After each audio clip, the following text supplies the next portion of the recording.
നമസ്കാരം പ്രിയ സുഹൃത്തുക്കളെ, അൾട്ടിമേറ്റ് വിന്നറിൻ്റെ മറ്റൊരു വീഡിയോയിലേക്ക് ഏവർക്കും സ്വാഗതം. PSCക്ക് പഠിക്കുന്ന ഉദ്യോഗാർത്ഥികൾ തീർച്ചയായും ചെയ്തിരിക്കേണ്ട ഒരു ടോപ്പിക്കാണ് പ്രീവിയസ് ഇയർ ക്വസ്റ്റ്യൻ പേപ്പറുകൾ പഠിക്കുക എന്നുള്ളത്. എന്തെന്നാൽ പല ക്വസ്റ്റ്യനുകളും ആവർത്തിച്ച് ചോദിക്കാറുണ്ട് PSC. അപ്പം നമ്മൾ ഇന്നത്തെ വീഡിയോയിൽ ചർച്ച ചെയ്യുന്നത് ഒരു പ്രീവിയസ് ഇയർ ക്വസ്റ്റ്യൻ പേപ്പറാണ്. വീഡിയോ ഇഷ്ടപ്പെട്ടാൽ ലൈക്ക് ചെയ്യുക, നിങ്ങളുടെ കൂട്ടുകാർക്കായി ഷെയർ ചെയ്യുക, സബ്സ്ക്രൈബ് ചെയ്യുന്ന കാര്യം കൂടെ ഒന്ന് പരിഗണിക്കുക. അപ്പോൾ നമുക്ക് നേരെ വീഡിയോയിലേക്ക് കിടക്കാം. താഴെ കൊടുത്തിരിക്കുന്നവയിൽ സാഗർ പരികർമ്മ എന്ന പരിപാടിയുമായി ബന്ധമില്ലാത്തത് ഏത്? സ്വച്ഛ് ഭാരത് അഭിയാൻ, ആസാദി കാ അമൃത് മഹോത്സവ്, എല്ലാ മത്സ്യത്തൊഴിലാളികളോടും ഐക്യം, സമുദ്ര ആവാസ വ്യവസ്ഥയുടെ സംരക്ഷണം. ഇതിൽ ഏതൊക്കെയാണ് സാഗർ പരികർമ്മ എന്ന പരിപാടിയുമായി ബന്ധമില്ലാത്തത് എന്ന് ചോദിച്ചിരിക്കുന്നത്? ഇതിൽ സ്വച്ഛ് ഭാരത് അഭിയാൻ, ആസാദി കാ അമൃത് മഹോത്സവ്, എല്ലാ മത്സ്യത്തൊഴിലാളികളോടും ഐക്യം, സമുദ്ര ആവാസ വ്യവസ്ഥയുടെ സംരക്ഷണം എന്നിങ്ങനെ 4 ഓപ്ഷനുകളാണ് PSC തന്നിരിക്കുന്നത്. ഈ ക്വസ്റ്റ്യൻ നമുക്ക് കണ്ടാൽ തന്നെ മനസ്സിലാകും ഇത് കടലുമായി ബന്ധപ്പെട്ടതാണെന്നുള്ളത്. അപ്പോൾ നമുക്ക് താഴത്തെ ഓപ്ഷൻ ഒന്ന് ചെക്ക് ചെയ്യുമ്പോൾ തന്നെ നമുക്ക് മനസ്സിലാവും ഇതിൽ സ്വച്ഛ് ഭാരത് അഭിയാൻ മാത്രമാണ് കടലുമായിട്ട് ബന്ധമില്ലാതെ നിൽക്കുന്നത്. ബാക്കി 3 ഉത്തരങ്ങളും കടലുമായിട്ട് ബന്ധപ്പെട്ടത് തന്നെയാണ്. ആസാദി കാ അമൃത് മഹോത്സവ്, എല്ലാ മത്സ്യത്തൊഴിലാളികളോടും ഐക്യം, സമുദ്ര ആവാസ വ്യവസ്ഥയുടെ സംരക്ഷണം. അപ്പോൾ ഇതിൻ്റെ ഉത്തരം എന്ന് പറയുന്നത് ഓപ്ഷൻ എ ആണ്, സ്വച്ഛ് ഭാരത് അഭിയാൻ. അടുത്ത ക്വസ്റ്റ്യനിലേക്ക് പോവാം. താഴെ കൊടുത്തിരിക്കുന്നവയിൽ ഏതാണ് കേരള സഹായഹസ്തം പദ്ധതിയുമായി ബന്ധപ്പെട്ടിരിക്കുന്നത്? കേരള സഹായഹസ്തം പദ്ധതിയുമായി ബന്ധപ്പെട്ടിരിക്കുന്നത് ഏതാണെന്നാണ് ക്വസ്റ്റ്യൻ. ഓപ്ഷൻസ് നമുക്കൊന്ന് നോക്കാം. സ്ത്രീകളുടെ സ്വയം സഹായ സംഘങ്ങൾക്ക് പലിശരഹിത വായ്പ നൽകുക, ജോലിയിൽ നിന്ന് ഇടവേള എടുത്ത വനിതകളെ തൊഴിൽ മേഖലയിലേക്ക് തിരികെ എത്തിക്കുക, സാമ്പത്തികമായി പിന്നോക്കം നിൽക്കുന്ന വിധവകൾക്ക് സ്വയം തൊഴിൽ ചെയ്യുന്നതിനായി ധനസഹായം നൽകുക, ടൂറിസം മേഖലയിൽ തൊഴിലെടുക്കുന്നവർക്ക് യാതൊരു ഈടും ഇല്ലാതെ 10,000 രൂപ വായ്പ നൽകുക. അങ്ങനെ 4 ഓപ്ഷനുകൾ PSC തന്നിട്ടുണ്ട്. നമുക്കൊന്ന് ചെക്ക് ചെയ്യാം. സ്ത്രീകളുടെ സ്വയം സഹായ സംഘങ്ങൾക്ക് പലിശരഹിത വായ്പ നൽകുക, ജോലിയിൽ നിന്ന് ഇടവേള എടുക്കുന്ന വനിതകളെ തൊഴിൽ മേഖലയിലേക്ക് തിരികെ എത്തിക്കുക, സാമ്പത്തികമായി പിന്നോക്കം നിൽക്കുന്ന വിധവകൾക്ക് സ്വയം തൊഴിൽ ചെയ്യുന്നതിനായി ധനസഹായം നൽകുക, ടൂറിസം മേഖലയിൽ തൊഴിലെടുക്കുന്നവർക്ക് യാതൊരു ഈടും ഇല്ലാതെ 10,000 രൂപ വായ്പ നൽകുക. അപ്പോൾ ഇതിൻ്റെ ഉത്തരം എന്ന് പറയുന്നത് 1ഉം 3ഉമാണ്. ഇതിൻ്റെ ഉത്തരം. സ്ത്രീകളുടെ സ്വയം സഹായ സംഘങ്ങൾക്ക് പലിശരഹിത വായ്പ നൽകുക, സാമ്പത്തികമായി പിന്നോക്കം നിൽക്കുന്ന വിധവകൾക്ക് സ്വയം തൊഴിൽ ചെയ്യുന്നതിനായി ധനസഹായം നൽകുക. ഇത് രണ്ടും തൊഴിലുമായി ബന്ധപ്പെട്ടതാണ്. അപ്പം നോക്കി പഠിക്കുക. അടുത്ത ക്വസ്റ്റ്യൻ. 2021 25ാമത് കേരള രാജ്യാന്തര ചലച്ചിത്രമേളയിൽ സുവർണ ചകോരം നേടിയ ചിത്രമേത്? 2021 25ാമത് കേരള രാജ്യാന്തര ചലച്ചിത്രമേളയിൽ സുവർണ ചകോരം നേടിയ, ഇത് ആ വർഷത്തെ ഒരു ആനുകാലിക ചോദ്യമാണ്. 2021 25ാമത്, അപ്പോൾ 2021 25ാമത് കേരള രാജ്യാന്തര ചലച്ചിത്രമേളയായിരുന്നു. അപ്പോൾ 2024 വരുമ്പം 29ാമതാകും. അതും കൂടെ ഒന്ന് ശ്രദ്ധിച്ചോണം. 2021 25ാമത് കേരള രാജ്യാന്തര ചലച്ചിത്രമേളയിൽ സുവർണ ചകോരം നേടിയ ചിത്രമേത്? അതായിരുന്നു ചോദ്യം. ഇതിൻ്റെ ഉത്തരം എന്ന് പറയുന്നത് ഓപ്ഷൻ ഡി ആണ്. This is not a burial, it is a resurrection. This is not a burial, it is a resurrection. അപ്പോൾ 2023 24 നിങ്ങളൊന്ന് പഠിച്ചു വെച്ചേക്കുക. അടുത്ത ക്വസ്റ്റ്യനിലേക്ക് പോവാം. 2022 മാർച്ച് 4 അന്തരിച്ച ലോകപ്രശസ്ത ഓസ്ട്രേലിയൻ ക്രിക്കറ്റർ ഷെയ്ൻ വോൺ ആയിരുന്നു 2022 മാർച്ച് 4 അന്തരിച്ചത്. ബുക്കർ പ്രൈസിനെ സംബന്ധിച്ച് താഴെ തന്നിരിക്കുന്നവയിൽ ശരിയല്ലാത്ത പ്രസ്താവന ഏത്? ക്വസ്റ്റ്യൻ 5. ബുക്കർ പ്രൈസിനെ സംബന്ധിച്ച് താഴെ തന്നിരിക്കുന്നവയിൽ ശരിയല്ലാത്ത പ്രസ്താവന ഏത്? 2021 ബുക്കർ പ്രൈസ് ജേതാവ് ഡാമൻ ഗാൽഗട്ടാണ്. 2020 ബുക്കർ പ്രൈസ് ജേതാവ് ഡഗ്ലസ് സ്റ്റുവർട്ടാണ്. 2021 ബുക്കർ പ്രൈസ് പുരസ്കാരത്തിന് അർഹമായ കൃതിയാണ് ദി പ്രോമിസ്. 2020 ബുക്കർ പ്രൈസ് പുരസ്കാരത്തിന് അർഹമായ കൃതിയാണ് ദി ഡിസ്കംഫർട്ട് ഓഫ് ഈവനിങ്. അപ്പോൾ ഈ ബുക്കർ പ്രൈസ് എന്നുള്ള ഒരു ടോപ്പിക് ഉണ്ട് നമുക്ക്. അത് നമ്മൾ ഉടൻ തന്നെ അതിൻ്റെ ക്ലാസ് ഇടുന്നതായിരിക്കും. ഇവിടെ ചോദിച്ചിരിക്കുന്നത് ബുക്കർ പ്രൈസിനെ സംബന്ധിച്ച് താഴെ തന്നിരിക്കുന്നവയിൽ ശരിയല്ലാത്ത പ്രസ്താവന. അതിൽ 4ാമത്തെ മാത്രമാണ് തെറ്റ്. 2020 ബുക്കർ പ്രൈസ് പുരസ്കാരത്തിന് അർഹമായ കൃതിയാണ് ദി ഡിസ്കംഫർട്ട് ഓഫ് ഈവനിങ്. ആ ഓപ്ഷൻ തെറ്റാണ്. Question number 7. ആരുടെ ജന്മശതാബ്ദിയുടെ സ്മരണാർത്ഥമാണ് ഇന്ത്യൻ ധനമന്ത്രാലയം 100 രൂപ നാണയം പുറത്തിറക്കിയത്? വിജയരാജ സിന്ധ്യ. ആരുടെ ജന്മശതാബ്ദിയുടെ സ്മരണാർത്ഥമാണ് ഇന്ത്യൻ ധനമന്ത്രാലയം 100 രൂപ നാണയം പുറത്തിറക്കിയത്? വിജയരാജ സിന്ധ്യ. 2023 ഏത് അന്താരാഷ്ട്ര വർഷമായാണ് UN പ്രഖ്യാപിച്ചത്? അന്താരാഷ്ട്ര മില്ലറ്റ് വർഷം. അപ്പോൾ അന്താരാഷ്ട്ര മില്ലറ്റ് വർഷം ഏതാണ്? 2023 അന്താരാഷ്ട്ര മില്ലറ്റ് വർഷം. വെരി ഇമ്പോർട്ടൻറ്റ് ക്വസ്റ്റ്യൻ ആണ്. വീണ്ടും റിപ്പീറ്റ് ചെയ്ത് ചോദിക്കാൻ സാധ്യതയുള്ളൊരു ക്വസ്റ്റ്യൻ ആണ്. 2023 ഏത് വർഷമായാണ് UN പ്രഖ്യാപിച്ചത്? അന്താരാഷ്ട്ര മില്ലറ്റ് വർഷം. 15ാം കേരള നിയമസഭയിലെ ഏറ്റവും പ്രായം കൂടിയ അംഗം ആരാണ്? PJ Joseph. 15ാം കേരള നിയമസഭയിലെ ഏറ്റവും പ്രായം കൂടിയ അംഗം ആണ് PJ ജോസഫ്. കേരളത്തിൽ ആദ്യമായി കൊറോണ സാർസ് വൈറസ് സ്ഥിരീകരിച്ച ജില്ല ഏത്? തൃശ്ശൂർ ജില്ലയിലാണ് കേരളത്തിൽ ആദ്യമായി കൊറോണ സാർസ് വൈറസ് സ്ഥിരീകരിച്ചത്. സ്ഥിരീകരിച്ച ജില്ലയാണ് തൃശ്ശൂർ ജില്ല, നമ്മുടെ സ്വന്തം തൃശ്ശൂർ ജില്ല. വരണ്ട ഉഷ്ണക്കാറ്റായ ലൂ അനുഭവപ്പെടുന്ന ഋതുവാണ് ഉഷ്ണകാലം. ഉഷ്ണകാലത്താണ് ലൂ അനുഭവപ്പെടുന്നത്. എപ്പോഴാണ് ലൂ അനുഭവപ്പെടുന്നത്? ഉഷ്ണകാലത്ത്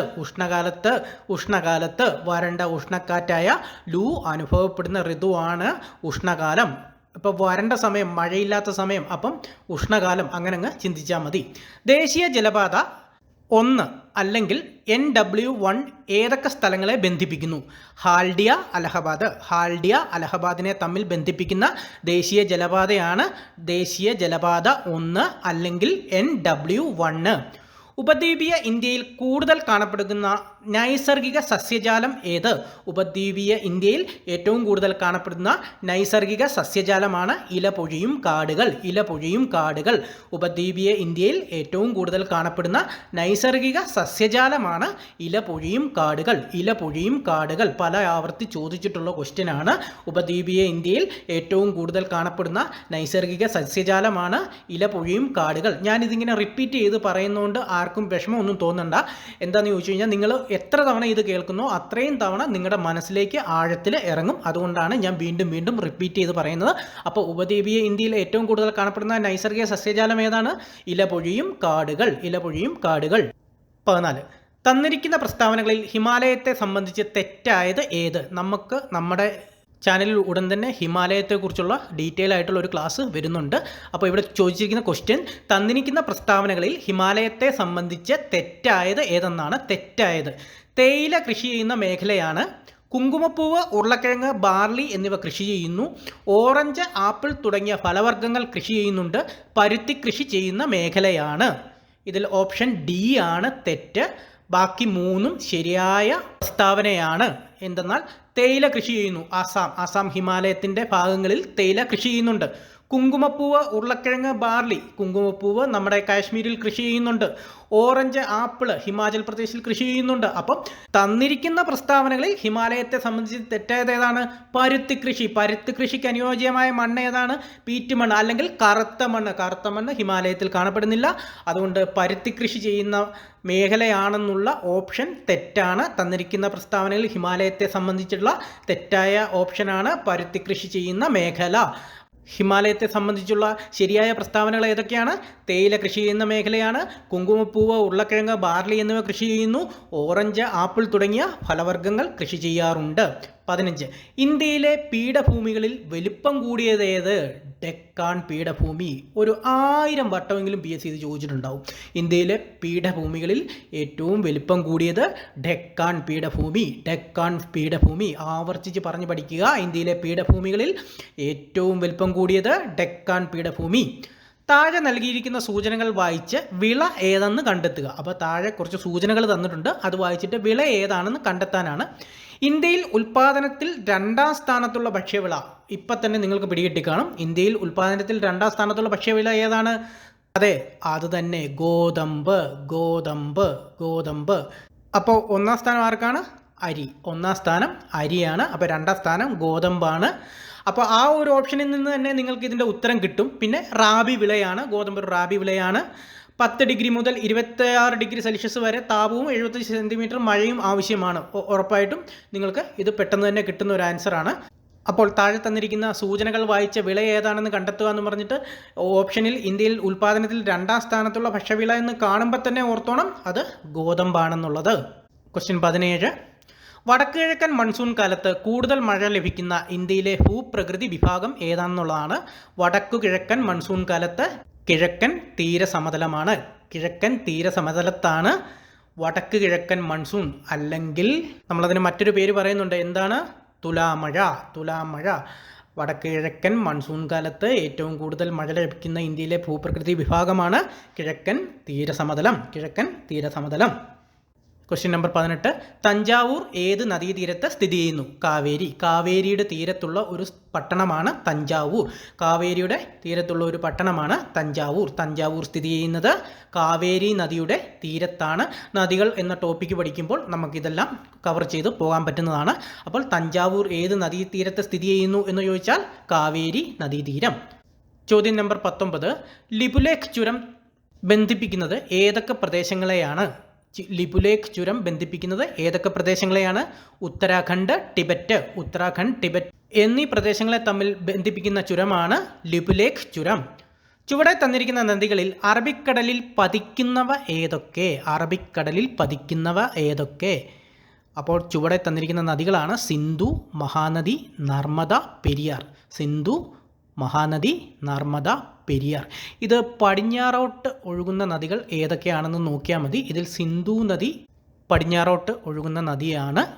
മഹാനദി അല്ല. മഹാനദി കിഴക്കോട്ട് ഒഴുകുന്ന നദിയാണ്. നർമ്മദ നദി പടിഞ്ഞാറോട്ട് ഒഴുകുന്ന ഏറ്റവും വലിയ നദിയാണ് നർമ്മദ. പിന്നെ നമ്മുടെ സ്വന്തം പെരിയാർ. പെരിയാറും പടിഞ്ഞാറോട്ട് ഒഴുകുന്ന നദിയാണ്. അപ്പോൾ ചുവടെ തന്നിരിക്കുന്ന നദികളിൽ അറബിക്കടലിൽ പതിക്കുന്ന ഏവയൊക്കെയാണ്? സിന്ധു, നർമ്മദ, പെരിയാർ. അപ്പോൾ ഉത്തരം option B. Option B. Indian ഭരണഘടനയുടെ ഏത് അനുച്ഛേദത്തിലാണ് വിദ്യാഭ്യാസ അവകാശം ഉൾപ്പെടുത്തിയിരിക്കുന്നത്? അനുച്ഛേദം 21A വിദ്യാഭ്യാസ അവകാശം ഉൾപ്പെടുത്തിയിരിക്കുന്നത്. ഇന്ത്യൻ ഭരണഘടനയുടെ ഏത് അനുച്ഛേദത്തിലാണ് വിദ്യാഭ്യാസ അവകാശം ഉൾപ്പെടുത്തിയിരിക്കുന്നത്? അനുച്ഛേദം 21A. അനുച്ഛേദം 21A. അനുച്ഛേദം 21A വിദ്യാഭ്യാസ അവകാശം ഉൾപ്പെടുത്തിയിരിക്കുന്നത്. ദേശീയ മനുഷ്യാവകാശ കമ്മീഷൻ്റെ ഇപ്പോഴത്തെ അധ്യക്ഷൻ ആരാണ്? അന്നത്തെ അധ്യക്ഷൻ അരുൺകുമാർ മിശ്രയായിരുന്നു. ജൂൺ 1 അദ്ദേഹം വിരമിച്ചു. ആക്ടിംഗ് അധ്യക്ഷനായിട്ടുള്ളത് വിജയഭാരതി സയാനി എന്നുള്ള വ്യക്തിയാണ്. അപ്പോൾ ദേശീയ മനുഷ്യാവകാശ കമ്മീഷനെ കുറിച്ച് നമ്മളൊരു ടോപ്പിക്ക് വരുന്നുണ്ട്. അതിൽ നമുക്ക് ഇതിനെക്കുറിച്ച് ഡീറ്റെയിൽ ആയിട്ട് പഠിക്കാം. താഴെ പറയുന്നതിൽ ഏത് തത്വമാണ് 42ാം ഭേദഗതി പ്രകാരം ഇന്ത്യൻ ഭരണഘടനയുടെ ആമുഖത്തിൽ കൂട്ടിച്ചേർത്തത്? സോഷ്യലിസം. സോഷ്യലിസം. 42ാം ഭരണഘടനാ ഭേദഗതി പ്രകാരം ഭരണഘടനയുടെ ആമുഖത്തിൽ കൂട്ടിച്ചേർത്തത് സോഷ്യലിസം എന്ന വാക്കാണ്. സോഷ്യലിസം എന്ന വാക്കാണ്. ഇന്ത്യയുടെ കേന്ദ്ര വിവരാവകാശ കമ്മീഷൻ ചെയർമാനെ കൂടാതെ പ്രസിഡന്റിന് എത്ര വിവരാവകാശ കമ്മീഷണർമാരെ കൂടെ നിയമിക്കാൻ കഴിയും? 10 വിവരാവകാശ കമ്മീഷണർമാരെ കൂടെ ഇന്ത്യൻ പ്രസിഡന്റിന് നിയമിക്കാൻ കഴിയും. ബച്പൻ ബച്ചാവോ ആന്തോളൻ എന്ന സംഘടന രൂപീകരിച്ച് ബാലവേലയ്ക്കെതിരെ പ്രവർത്തിക്കുന്ന ഇന്ത്യൻ സാമൂഹ്യ പരിഷ്കർത്താവാണ് കൈലാഷ് സത്യാർത്ഥി. കൈലാഷ് സത്യാർത്ഥി. അപ്പോൾ കൈലാഷ് സത്യാർത്ഥിയാണ് ബച്പൻ ബച്ചാവോ ആന്തോളൻ എന്ന സംഘടന രൂപീകരിച്ച് ബാലവേലയ്ക്കെതിരെ പ്രവർത്തിക്കുന്നത്. ബച്പൻ ബച്ചാവോ ആന്തോളൻ. ഇദ്ദേഹത്തിന് 2014 മലാല യൂസഫ്സായിക്കൊപ്പം സമാധാനത്തിനുള്ള നോബൽ സമ്മാനം ലഭിച്ചിട്ടുണ്ട്. അപ്പോൾ സമാധാനത്തിനുള്ള നോബൽ സമ്മാനം ലഭിച്ച ഭാരതീയൻ ആരാണ്? കൈലാഷ് സത്യാർത്ഥി. കൈലാഷ് സത്യാർത്ഥി. ഇന്ത്യയുടെ ദേശീയ ഗീതമായ വന്ദേ മാതരം ഏത് ഭാഷയിലാണ് രചിക്കപ്പെട്ടിട്ടുള്ളത്? ബംഗാളി. ബംഗാളി ഭാഷയിലാണ് ഇന്ത്യയുടെ ദേശീയ ഗീതമായ വന്ദേ മാതരം രചിച്ചിട്ടുള്ളത്. ഇന്ത്യയുടെ വന്ദേ മാതരം രചിച്ചിട്ടുള്ള ഭാഷ ഏതാണ്? ബംഗാളി. ബംഗാളി ഭാഷയിലാണ് വന്ദേ മാതരം രചിച്ചിട്ടുള്ളത്. ഇന്ത്യ ഗവൺമെൻറ്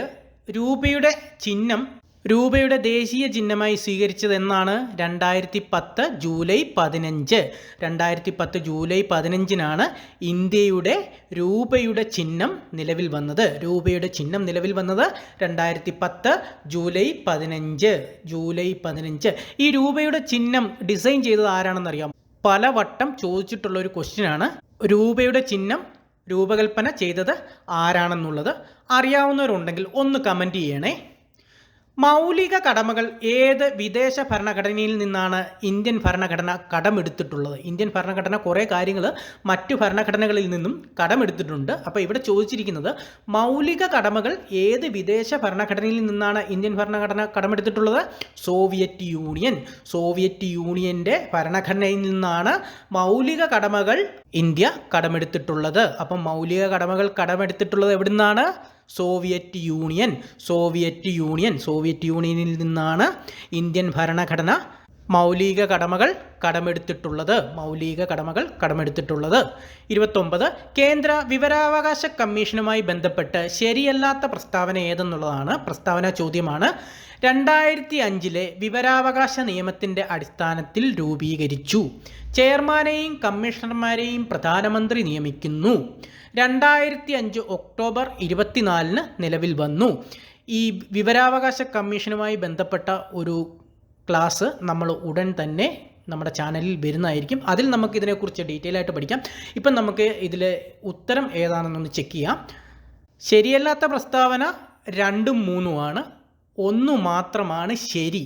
അപ്പോൾ 2005 വിവരാവകാശ നിയമത്തിൻ്റെ അടിസ്ഥാനത്തിലാണ് കേന്ദ്ര വിവരാവകാശ കമ്മീഷൻ നിലവിൽ വന്നത്. താഴെ പറയുന്നതിൽ ഏത് ഇന്ത്യൻ സംസ്ഥാനത്തിലാണ് ദ്വിമണ്ഡല നിയമനിർമ്മാണ സഭ സംവിധാനം നിലനിൽക്കുന്നത്? അപ്പോൾ ഇന്ത്യയിൽ 6 സ്റ്റേറ്റുകളിൽ ദ്വിമണ്ഡല നിയമനിർമ്മാണ സഭാ സംവിധാനം നിലവിലുണ്ട്. അതിൽ ഇവിടെ പറഞ്ഞിരിക്കുന്നത് താഴെ കൊടുത്തിരിക്കുന്നവയിൽ ഏത് സംസ്ഥാനത്താണ് ദ്വിമണ്ഡല നിയമനിർമ്മാണ സഭ നിലവിലുള്ളത് എന്നുള്ളതാണ്. മഹാരാഷ്ട്രയിലാണ് ഇവിടെ കൊടുത്തിരിക്കുന്നതിൽ മഹാരാഷ്ട്രയിലാണ് ദ്വിമണ്ഡല നിയമനിർമ്മാണ സഭ നിലവിലുള്ളത്. അപ്പോൾ നമുക്ക് ദ്വിമണ്ഡല നിയമനിർമ്മാണ സഭയുള്ള സ്റ്റേറ്റുകൾ ഏതൊക്കെയാണെന്നൊന്ന് നോക്കാം. അത് ആന്ധ്രാപ്രദേശ്, മഹാരാഷ്ട്ര, കർണാടക, തെലങ്കാന, ബീഹാർ, ഉത്തർപ്രദേശ്. അപ്പോൾ ഈ 6 സ്റ്റേറ്റുകളിലാണ് ദ്വിമണ്ഡല നിയമനിർമ്മാണ സഭയുള്ളത്. ബൈക്കാമറൽ അസംബ്ലി എന്ന് പറയും. അപ്പോൾ ബൈക്കാമറൽ അസംബ്ലീസ് ഉള്ള 6 സ്റ്റേറ്റുകളാണ് ആന്ധ്ര, മഹാരാഷ്ട്ര, കർണാടക, തെലങ്കാന, ബീഹാർ, ഉത്തർപ്രദേശ്. അപ്പോൾ ഇവിടെ തന്നിരിക്കുന്നതിൽ മഹാരാഷ്ട്രയിലാണ് ബൈക്കാമറൽ അസംബ്ലി നിലവിലുള്ളത്. മഹാത്മാഗാന്ധിജിയെക്കുറിച്ച് താഴെ തന്നിട്ടുള്ള പ്രസ്താവനകളിൽ ശരിയായ ജോഡി തിരഞ്ഞെടുക്കുക. അപ്പം ഗാന്ധിജിയെക്കുറിച്ചുള്ള കുറച്ച് പ്രസ്താവന തന്നിരിക്കുന്നതാണ്. അതിൽ നിന്ന് ശരിയായവ തിരഞ്ഞെടുക്കാനാണ് പറഞ്ഞിരിക്കുന്നത്. നമുക്ക് ഓപ്ഷൻസ് ഏതൊക്കെയാണെന്ന് നോക്കാം. 1869 ഒക്ടോബർ 2 ഗുജറാത്തിലെ പോർബന്തറിൽ ജനിച്ചു.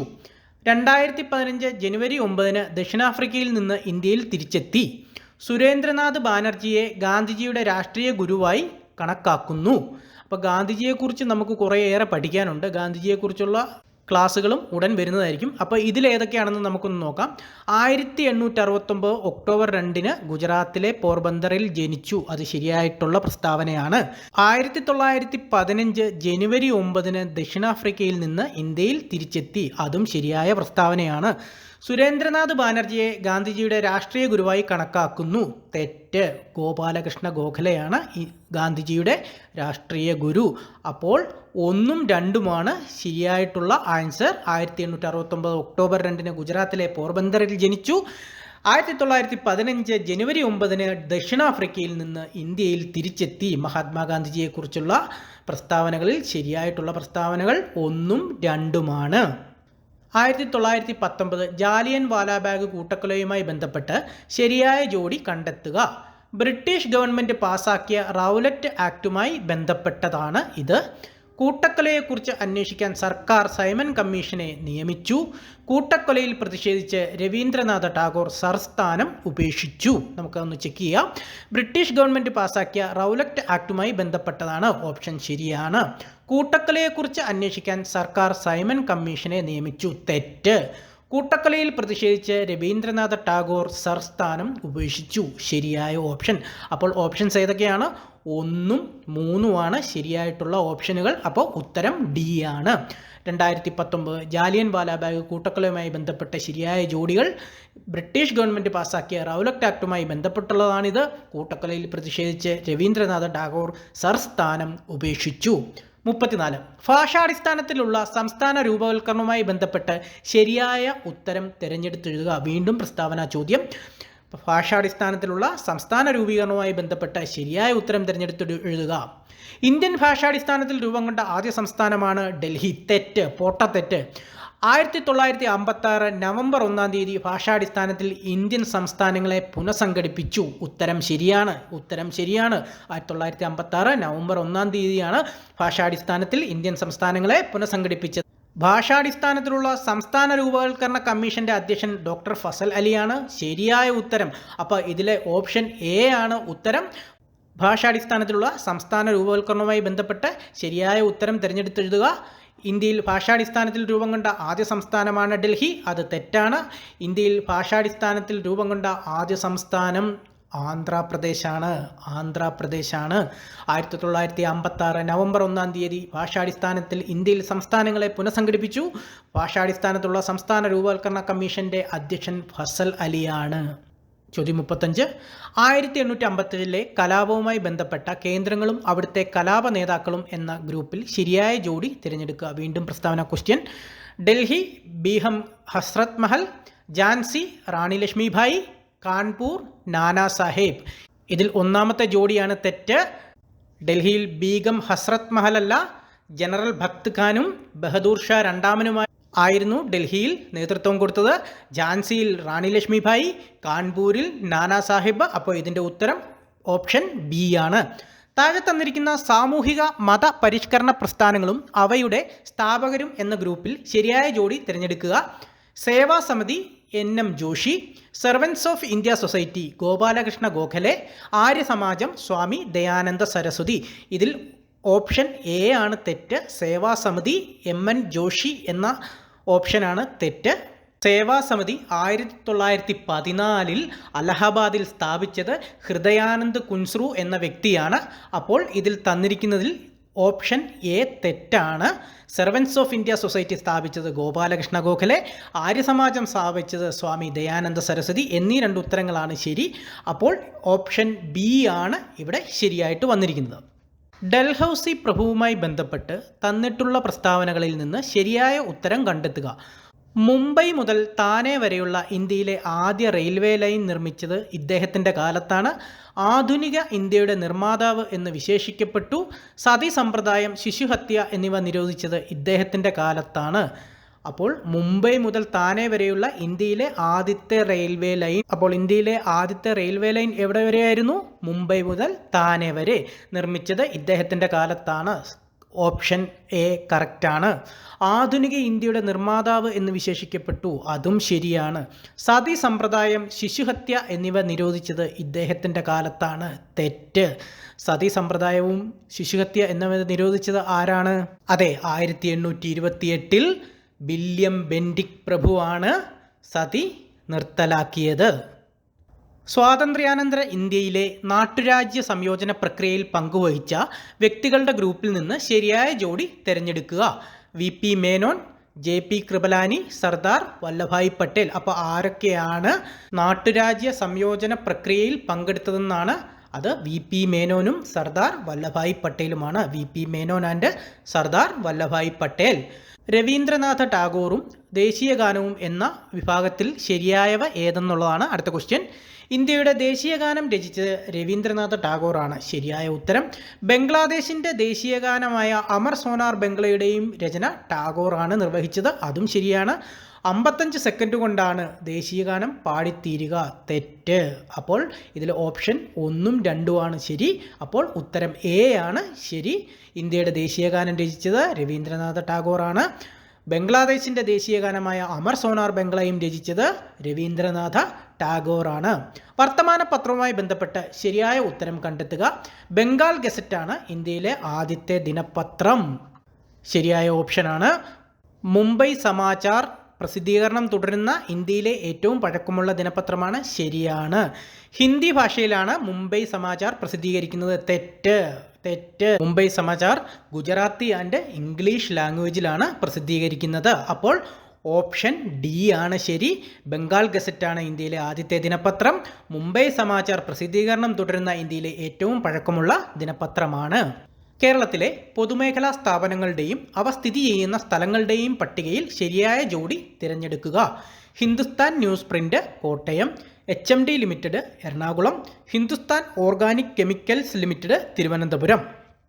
ഹിന്ദുസ്ഥാൻ ന്യൂസ് പ്രിന്റ് കോട്ടയം ശരിയായ ഓപ്ഷനാണ്. HMD ലിമിറ്റഡ് എറണാകുളം ശരിയായ ഓപ്ഷനാണ്. ഹിന്ദുസ്ഥാൻ ഓർഗാനിക് കെമിക്കൽ ലിമിറ്റഡ് തെറ്റാണ്. Hindustan organic chemical limited Maharashtra മുംബൈയിലാണ്. അപ്പം ഓപ്ഷൻ ഡി ആണ് ശരിയായിട്ടുള്ള ഉത്തരം. Question number 42. താഴെ തന്നിരിക്കുന്ന ജലവൈദ്യുത പദ്ധതികളുടെയും അവയുമായി ബന്ധപ്പെട്ട നദികളുടെയും പട്ടികയിൽ ശരിയായത് ഏത്? നേര്യമംഗലം ജലവൈദ്യുത പദ്ധതി, ചാലക്കുടി പുഴ, കുറ്റ്യാടി ജലവൈദ്യുത പദ്ധതി, കുറ്റ്യാടി നദി, ശബരിഗിരി ജലവൈദ്യുത പദ്ധതി, പമ്പാ നദി. ഇതിൽ നേര്യമംഗലം ജലവൈദ്യുത പദ്ധതി എന്ന ഓപ്ഷൻ തെറ്റാണ്. പെരിയാറിൻ്റെ പോഷക നദിയായ മുതിരപ്പുഴയാറ്റിലാണ് നേര്യമംഗലം ജലവൈദ്യുത പദ്ധതി സ്ഥിതി ചെയ്യുന്നത്. അപ്പോൾ കുറ്റ്യാടി ജലവൈദ്യുത പദ്ധതി കുറ്റ്യാടി നദി, ശബരിഗിരി ജലവൈദ്യുത പദ്ധതി പമ്പാ നദി. ഓപ്ഷൻ എ ആണ് ശരിയായ ഉത്തരം. തന്നിരിക്കുന്ന പട്ടികയിൽ നിന്ന് കേരളത്തിലെ സാംസ്കാരിക സ്ഥാപനങ്ങളുടെയും അവ സ്ഥിതി ചെയ്യുന്ന സ്ഥലങ്ങളുടെയും ജോഡി ശരിയായി തിരഞ്ഞെടുക്കുക. തുഞ്ചൻ സ്മാരകം തിരൂർ ശരിയായ ഉത്തരം. കുഞ്ചൻ സ്മാരകം കിള്ളിക്കുറിശി മംഗലം ശരിയായ ഉത്തരം. വള്ളത്തോൾ മ്യൂസിയം കൊല്ലം തെറ്റ്. വള്ളത്തോൾ മ്യൂസിയം സ്ഥിതി ചെയ്യുന്നത് ചെറുതുരുത്തിയിലാണ്. അപ്പോൾ തുഞ്ചൻ സ്മാരകം തിരൂർ, കുഞ്ചൻ സ്മാരകം കിള്ളിക്കുറിശി മംഗലം, വള്ളത്തോൾ മ്യൂസിയം ചെറുതുരുത്തി. അപ്പോൾ ഓപ്ഷൻ സി ആണ് ഇതിൻ്റെ ഉത്തരം. തുഞ്ചൻ സ്മാരകം തിരൂർ, കുഞ്ചൻ സ്മാരകം കിള്ളിക്കുറിശി മംഗലം, വള്ളത്തോൾ മ്യൂസിയം ചെറുതുരുത്തി. കേരളത്തിലെ നദികളും അവയുടെ ഉത്ഭവസ്ഥാനവും അടിസ്ഥാനമാക്കി ശരിയായ ഉത്തരം കണ്ടെത്തുക. പമ്പ, പുളിച്ചിമല ശരി ഉത്തരം. ചാലക്കുടിപ്പുഴ, ആനമല ശരിയായ ഉത്തരം. അച്ചൻ കോവിലാറ്, പമ്പാ നദി തെറ്റ്. ഓപ്ഷൻ ബി ആണ് ശരിയായ ഉത്തരം. അപ്പോൾ അച്ചൻ കോവിലാറിൻ്റെ ഉത്ഭവസ്ഥാനം എവിടെയാണ്? അറിയാവുന്നവർ ഒന്ന് കമൻറ്റ് ചെയ്യണേ. കേരളത്തിലെ നദികളും അവയുടെ ഉത്ഭവസ്ഥാനം അടിസ്ഥാനമാക്കി ശരിയായ ഉത്തരം പമ്പ, പുളിച്ചിമല, ചാലക്കുടിപ്പുഴ, ആനമല, അച്ചൻകോവിലാറ്, പമ്പാ നദി എന്നുള്ള ഓപ്ഷൻ തെറ്റാണ്. അപ്പം ഇതിലെ ഉത്തരം ഓപ്ഷൻ ബി 1ഉം 2ഉം. പശ്ചിമഘട്ടം കടന്നു പോകുന്ന ചില സംസ്ഥാനങ്ങൾ താഴെ തന്നിരിക്കുന്നു. ശരിയായവ തിരഞ്ഞെടുക്കുക. ആന്ധ്രാപ്രദേശ്, ഗോവ, കർണാടകം. ഇതിൽ പശ്ചിമഘട്ടം കടന്നു പോകുന്ന സംസ്ഥാനങ്ങൾ ഏതാണെന്ന് കണ്ടുപിടിക്കാനാണ് പറഞ്ഞിരിക്കുന്നത്. പശ്ചിമഘട്ടത്തെക്കുറിച്ചുള്ള ഒരു അടിപൊളി ക്ലാസ് ഉടൻ വരുന്നതായിരിക്കും. ഇവിടെ ചോദിച്ചിരിക്കുന്ന ക്വസ്റ്റ്യൻ ഇതാണ്. പശ്ചിമഘട്ടം കടന്നു പോകുന്ന ചില സംസ്ഥാനങ്ങൾ താഴെ തന്നിരിക്കുന്നു. ശരിയായവ കണ്ടെത്തുക. ആന്ധ്രാപ്രദേശ്, ഗോവ, കർണാടകം. ഇതിൽ ആന്ധ്രയിലൂടെ പശ്ചിമഘട്ടം കടന്നു പോകുന്നില്ല. ഗോവയും കർണാടകവുമാണ് പശ്ചിമഘട്ടം കടന്നു പോകുന്ന സംസ്ഥാനങ്ങൾ. ഞാനിവിടെ പശ്ചിമഘട്ടം കടന്നു പോകുന്ന സംസ്ഥാനങ്ങൾ ജസ്റ്റ് ഒന്ന് പറയാം. ഗുജറാത്ത്, മഹാരാഷ്ട്ര, ഗോവ, കർണാടക, കേരള, തമിഴ്നാട് എന്നിങ്ങനെ 6 സംസ്ഥാനങ്ങളിലൂടെയാണ് പശ്ചിമഘട്ടം കടന്നു പോകുന്നത്. ഈ ചോദ്യത്തിൻ്റെ ഉത്തരം ഗോവ, കർണാടകം. Option C. കുടുംബശ്രീ സംവിധാനത്തെക്കുറിച്ച് താഴെ തന്നിട്ടുള്ള പ്രസ്താവനകളുടെ അടിസ്ഥാനത്തിൽ ശരിയായ ജോഡി തിരഞ്ഞെടുക്കുക. പ്രസ്താവന ക്വസ്റ്റ്യൻ കൊണ്ട് 6 ആട്ടാണ്. അതുകൊണ്ട് എല്ലാവരും എല്ലാ ടോപ്പിക്കുകളും ഡീറ്റെയിൽ ആയിട്ട് പഠിക്കേണ്ടിയിരിക്കുന്നു. സംസ്ഥാന സർക്കാരിൻ്റെ ഉൾപ്പെടെയുള്ള ദാരിദ്ര്യ നിർമ്മാർജ്ജന പ്രവർത്തനങ്ങൾ നടപ്പിലാക്കുന്നതിനായി രൂപം നൽകിയ സാമൂഹ്യ സന്നദ്ധ സംഘടനാ സംവിധാനമാണ് കുടുംബശ്രീ. ഈ സാമൂഹ്യ സംഘടനാ സംവിധാനത്തിൻ്റെ ഭരണസമിതി തിരഞ്ഞെടുപ്പ് 3 വർഷത്തിലൊരിക്കൽ നടത്തേണ്ടതാണ്. കുടുംബശ്രീ ത്രിതല സംഘടനാ സംവിധാനത്തിൻ്റെ അടിസ്ഥാന ഘടകമാണ് കുടുംബശ്രീ ഏരിയ ഡെവലപ്മെൻറ്റ് സൊസൈറ്റി അല്ലെങ്കിൽ ADS. ഇതിൻ്റെ ഉത്തരം സി ആണ്. 1ഉം 2ഉമാണ് ഇതിൻ്റെ ഉത്തരം. 1ഉം 2ഉം ഏതൊക്കെയാണെന്ന് ഒന്നുകൂടെ നോക്കാം. സംസ്ഥാന സർക്കാരിൻ്റെ ഉൾപ്പെടെയുള്ള ദാരിദ്ര്യ നിർമ്മാർജ്ജന പ്രവർത്തനങ്ങൾ നടപ്പിലാക്കുന്നതിനായി രൂപം നൽകിയ സാമൂഹ്യ സന്നദ്ധ സംഘടനാ സംവിധാനമാണ് കുടുംബശ്രീ. ഈ സാമൂഹ്യ സംഘടനാ സംവിധാനത്തിൻ്റെ ഭരണസമിതി തിരഞ്ഞെടുപ്പ് 3 വർഷത്തിലൊരിക്കൽ നടത്തേണ്ടതാണ്. കേരളത്തിലെ വന്യജീവി സങ്കേതങ്ങളും അവ സ്ഥിതി ചെയ്യുന്ന ജില്ലകളും ഗ്രൂപ്പിൽ നൽകിയിട്ടുണ്ട്. ശരിയായ ജോഡി തിരഞ്ഞെടുക്കുക. പറമ്പിക്കുളം വന്യജീവി സങ്കേതം മലപ്പുറം, പീച്ചി വാഴാനി വന്യജീവി സങ്കേതം തൃശ്ശൂർ, നെയ്യാർ വന്യജീവി സങ്കേതം തിരുവനന്തപുരം. ഇതിൽ ഓപ്ഷൻ എ ആണ് തെറ്റ്. പറമ്പിക്കുളം വന്യജീവി സങ്കേതം സ്ഥിതി ചെയ്യുന്നത് മലപ്പുറം ജില്ലയിലല്ല, പാലക്കാട് ജില്ലയിലാണ്. ഓപ്ഷൻ ബി ആണ് ശരി ഉത്തരം. പീച്ചി വാഴാനി വന്യജീവി സങ്കേതം തൃശ്ശൂർ, നെയ്യാർ വന്യജീവി സങ്കേതം തിരുവനന്തപുരം. 1ാം EMS മന്ത്രിസഭയിലെ മന്ത്രിമാരും വകുപ്പുകളും ഉൾപ്പെടുന്ന ലിസ്റ്റിൽ നിന്ന് ശരിയായ ജോഡി തിരഞ്ഞെടുക്കുക എന്നാണ്. PK ചാത്തൻ മാസ്റ്റർ തദ്ദേശ സ്വയംഭരണം, VR കൃഷ്ണയ്യർ വ്യവസായം, ഡോക്ടർ AR മേനോൻ ആരോഗ്യം. ഇതിൽ 1ഉം 3ഉമാണ് ശരി. VR കൃഷ്ണയ്യർ വ്യവസായം എന്നുള്ളത് തെറ്റാണ്. കേരളത്തിലെ സ്പോർട്സ് സ്റ്റേഡിയങ്ങളും അവ സ്ഥിതി ചെയ്യുന്ന ജില്ലകളും കാണിച്ചിരിക്കുന്നതിൽ ശരിയായവ കണ്ടെത്തുക. Jawaharlal Nehru stadium Kochi, Lal Bahadur Shastri stadium Alappuzha, Jimmy George indoor stadium Thiruvananthapuram. ഇതിൽ ഓപ്ഷൻ ഡി ആണ് ശരി. ജവഹർലാൽ നെഹ്റു സ്റ്റേഡിയം കൊച്ചി ശരിയായ ഉത്തരമാണ്. ജിമ്മി ജോർജ് ഇൻഡോർ സ്റ്റേഡിയം തിരുവനന്തപുരം ശരിയായ ഉത്തരമാണ്. ലാൽ ബഹദൂർ ശാസ്ത്രി സ്റ്റേഡിയം ആലപ്പുഴ തെറ്റാണ്. ലാൽ ബഹദൂർ ശാസ്ത്രി സ്റ്റേഡിയം കൊല്ലം ജില്ലയിലാണ്. കേരളത്തിലെ സ്പോർട്സ് സ്റ്റേഡിയങ്ങളും അവ സ്ഥിതി ചെയ്യുന്ന ജില്ലകളും കാണിച്ചിരിക്കുന്നതിൽ ശരിയായവ കണ്ടെത്തുക എന്നുള്ളതാണ്. Jawaharlal Nehru stadium Kochi, Lal Bahadur Shastri stadium Kollam, Jimmy George indoor stadium Thiruvananthapuram എന്നതാണ് ശരിയായിട്ടുള്ള ഓപ്ഷൻ. ഇതിൽ ലാൽ ബഹദൂർ ശാസ്ത്രി സ്റ്റേഡിയം ആലപ്പുഴ എന്ന് തെറ്റായി തന്നിരിക്കുന്നു. അപ്പോൾ ഓപ്ഷൻ ഡി ആണ് ശരിയായിട്ടുള്ള ഉത്തരം. അപ്പോൾ പ്രിയ കൂട്ടുകാരെ, മുൻവർഷ ചോദ്യങ്ങൾ എന്ന ടോപ്പിക്കിലെ ഒന്നാമത്തെ വീഡിയോ ഇവിടെ അവസാനിച്ചിരിക്കുകയാണ്. വീഡിയോ ഇഷ്ടപ്പെട്ടാൽ ലൈക്ക് ചെയ്യാൻ മറക്കാതിരിക്കുക. നിങ്ങളുടെ കൂട്ടുകാർക്കായി ഷെയർ ചെയ്യുക. സബ്സ്ക്രൈബ് ചെയ്യുന്ന കാര്യം കൂടെ ഒന്ന് പരിഗണിക്കുക. മറ്റൊരു അടിപൊളി വീഡിയോയുമായി കാണും വരേക്കും ഗുഡ് ബൈ.